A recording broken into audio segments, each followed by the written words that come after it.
So for us today, if we're going to be like Jesus, if we're going to follow his example, that means that every single one of us, every follower of Christ, will be a person who is full of grace and full of truth. Again, we kind of tend to, based on our personality type, or maybe based upon our mood, swing the pendulum into what we think is grace or what we think is truth.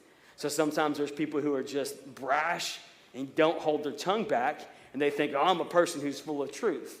But the reality is you need to be full of grace and truth. And we mentioned this, that last week, being a nice person doesn't mean that you're full of grace. Sometimes people avoid hard conversations because they just don't feel like it. They don't want to be misunderstood.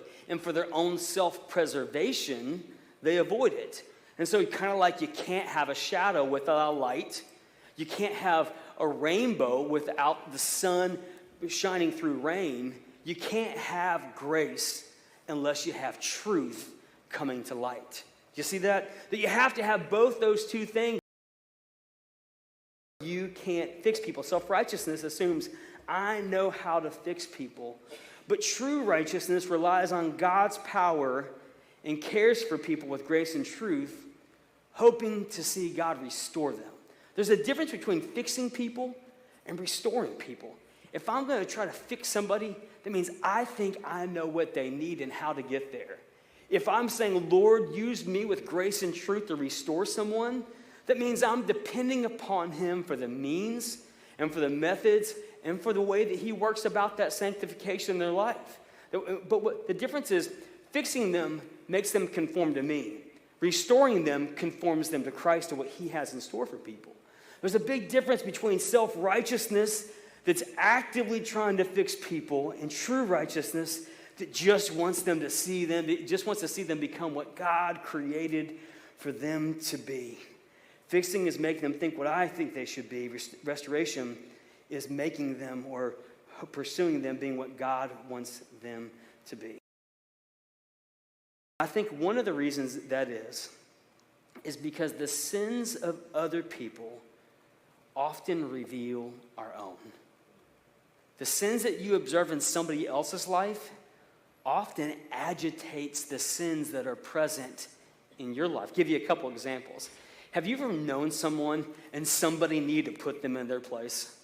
You know what I mean? Like, you've all said that. Somebody needs to put him in his place. They need to show them, when there's someone who's arrogant, what's our natural response to that arrogance?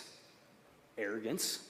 You know what I mean? Like, I'll be the one who gladly puts that person in their place, as if I'm the supreme one who should be able to do that. As if I'm never that way. And in reality is, the sins of other people tend to just agitate, stir up, and identify our own. When we see somebody who's greedy, we become envious. See that even when the prodigal son left, this prodigal son demanded things. The father gave it to him. He ran away, squandered everything that he had, and until he woke up with the pigs and didn't have what the pigs had. He wasn't ready for a robe. He wasn't ready for a ring. He wasn't ready for the sandals. He wasn't ready for the celebration that was coming because the soil of his heart wasn't quite ready. What you see in this passage, as you read down to verse 6, it says, again, don't give to dogs what's holy and don't throw your pearls before pigs, lest they trample them underfoot and turn to attack you. When you see dogs, you got to remember, there were no dog shows. There were no dogs in tutus. There were no sensory dogs back then. These were dogs that were ravenous dogs that would go eat dead things from the street. They would eat anything they could get a hold of. And swine were thought to be the worst thing. You couldn't eat them. You didn't use them. They were the worst. And so it means that there were things that people weren't ready to receive. It says, don't take what's holy and throw your pearls before the pigs. The point is that you might be right with the things that you hope to accomplish. The things, you might have the right posture. You might have the right perspective. You might be humble in all the things that you see. But it could be at the place that the other person is, that they're not in a position right now to receive truth. And if you go and try to force your grace on somebody else before they're ready for a runway of truth to clear the way, it will just spill and go nowhere. It won't have any effect at all.